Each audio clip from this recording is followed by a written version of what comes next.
గోదావరి జిల్లా గోకవరం మండలం వీరలంకపల్లి గ్రామంలో గురుకుల పాఠశాలలో విద్యార్థులను ప్రిన్సిపల్ పట్టించుకోవడం లేదని తల్లిదండ్రుల ఆవేదన. సుంకర భాను అనే విద్యార్థిని 6వ తరగతి చదువుతున్నప్పటికీ గత కొన్ని రోజులుగా అనారోగ్యంతో బాధపడుతున్న పట్టించుకోకుండా వదిలేశారని తల్లిదండ్రులు మీడియాతో మాట్లాడుతున్నారు. విషయం తెలుసుకున్న తండ్రి పాఠశాలకు వెళితే 100 అడుగుల దూరం నుంచి ఆరోగ్యం క్షీణించిన తమ కూతుర్ని చూసి తల్లాడిపోయారు. ఎన్నిసార్లు తమ కూతురు గురించి అడిగినా పూర్తి సమాచారం అందించకపోవడంతో తల్లిదండ్రులు తమ కూతురు ఆరోగ్య విషయంలో ఆందోళన చెంది ఒక్కసారిగా విషయాన్ని గట్టిగా అడిగేసరికి అప్పుడు అసలు విషయం అంతా బయటపడింది. ఇలాంటి విషయాలు గతంలో కూడా ఎన్నో వెలుగు చూశాయి. అయినప్పటికీ సంబంధం అధికారులు స్పందించలేదు. పాప ఆరోగ్య పరిస్థితి క్షీణించిపోవడంతో వెంటనే తల్లిదండ్రులు గోకవరం ప్రైవేట్ హాస్పిటల్లో చికిత్స చేస్తున్నారు. ప్రిన్సిపల్ మాట్లాడుతూ సుంకర భాను అనే విద్యార్థిని నీరసంగా ఉండడం వల్ల ఆసుపత్రికి తీసుకెళ్లి వైద్యం అందించామని, భాను ఆరోగ్యం బాగానే ఉందని, ఈ నెల 19వ తేదీన ప్రభుత్వ ఆసుపత్రికి తీసుకెళ్లి వైద్యం అందించామని, డాక్టర్లు బాగానే ఉందని అన్నారని, స్కూల్ కి తీసుకొచ్చామని అన్నారు.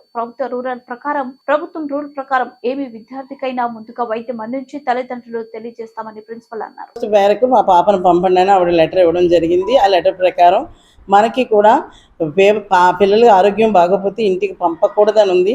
అయినప్పటికీ కూడా కొన్ని వ్యాధులు వస్తే కనుక తల్లిదండ్రులు రిక్వెస్ట్ చేస్తే పంపమని ఉంది. మమ్స్ కూడా దాంట్లో ఒక వ్యాధి. మమ్స్ కానీ గవద బిళ్ళలు కానీ వచ్చినప్పుడు పేరెంట్స్ రిక్వెస్ట్ చేస్తే ఇంటికి పంపమని ఉంది మన సర్క్యులర్, గవర్నమెంట్ సర్క్యులర్. దాని ప్రకారం మమ్స్ కదా అనేసి పాపని ఇంటికి పంపడం జరిగింది. మార్నింగ్ 9 o'clock పాపని ఇంటికి తీసుకెళ్ళిన తర్వాత పాప ఆ రోజు హెల్త్ బాగానే ఉంది. ఈవినింగ్ 5 o'clock హాస్పిటల్కి తీసుకెళ్ళడం జరిగింది.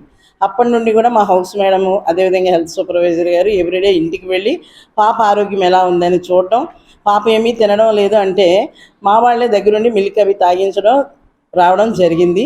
ప్రైవేట్గా వీళ్ళు టెస్టులు అవి చేయించారు. టెస్టుల రిపోర్ట్లు అయితే నార్మల్గానే ఉన్నాయి. కానీ పేరెంట్స్ అంటాం టైఫాయిడ్ ఎక్కువైంది అంటున్నారు. కానీ దాంట్లో అంత టైఫాయిడ్ ఎక్కువైంది ఏమీ మనకి రిపోర్ట్స్ కనిపించలేదు.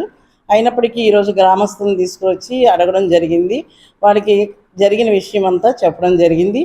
వాళ్ళు గ్రామస్తుల యొక్క సలహా మేరకు, పేరెంట్స్ యొక్క రిక్వెస్ట్ మేరకు మేము గవర్నమెంట్ హాస్పిటల్లో చూపించమన్నారు కనుక రాజమండ్రి కానీ గోకవరం కానీ ప్రైవేట్ హాస్పిటల్లో చూపించమన్నారు. మా హెల్త్ సూపర్వైజరు హౌస్ మేడం దగ్గర ఉండి రాజమండ్రి వాళ్ళు కోరిన ప్రైవేట్ హాస్పిటల్కి తీసుకెళ్లారు. పాప పరిస్థితి ఆరోగ్యం అయితే నిలకడగా ఉంది. కాకపోతే ఏదైతే తీసుకోకపోవడం వల్ల బలహీనంగా ఉంది. ఇది జరిగిన విషయం. మాది వీరలంకపల్లి. మా పాపకు సీటు వచ్చిన కారణంగా 5th నుంచి వీరలంకపల్లి గురుకుల పాఠశాలలో జాయిన్ చేయడం జరిగింది. 5th నుంచి 6th వరకు చదివింది. పాపకి ఒంట్లో బాగోలేదని పంపమని వచ్చాం. మేము పంపమని అన్నారు. అన్ని మొదలుపెట్టి మా పాప పేరు భాను, శంకర్ భాను. మా ఆయన గారి పేరు వీర వెంకటరావు, నా పేరు దుర్గా. మా పాపకి అన్ని మొదలుపెట్టినా గానీ పంపమని అడిగినా పంపనని అన్నారు. ఫ్యాన్ లో లైట్లు 2 రోజులు లేట్ అవునా. మెచ్యూర్ అయిన అమ్మాయిలకి 3 రోజులకి ఎక్కువ ఛాన్స్ లేదు. 3 రోజులకి దాటి ఉంచుకుంటే మెచ్యూర్ అయిన అమ్మాయి గ్రైండర్, ఫ్యాన్ లో మిక్సీలు కొనివ్వాలి. పాపను సెలవులకు వెళ్ళి 1 రోజు లేట్ గా తీసుకొచ్చిన సూప్ లైట్లు, మొక్కలు, ఫ్యాన్ లో, బెంచీ బల్లలో ఇవన్నీ పేరెంట్సే. గవర్నమెంట్ ఇచ్చేది ఏమీ లేదు. పనిష్మెంట్ మళ్ళీ పాపకి నాలని గవర్నమెంట్ ఇచ్చేది ఏమీ లేదు. ఈ హాస్టల్లో మొత్తం పేరెంట్స్ పెట్టిందే ప్రతిదీ కూడా.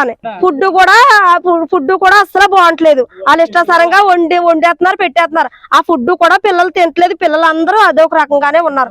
ఎవ్వరూ బాగలేదు. పిల్లలు భయపడిపోతున్నారు. బాత్రూమ్ శుభ్రం లేదు, వాటర్ శుభ్రం లేదు.